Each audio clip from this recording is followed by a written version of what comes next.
Okay, let's get started with number 44. For number 44, you're going to want to use your vocabulary reference. And for number 44, the answer is A. Some things that might help you is to think about number two, and the B, process of elimination. Open standards and protocols provide users to eliminate the latency. You cannot eliminate the latency.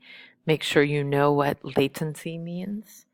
Um, for C, the open standards and protocols allow users to freely share or reuse material found on the internet. That is not what the open standards and protocols do.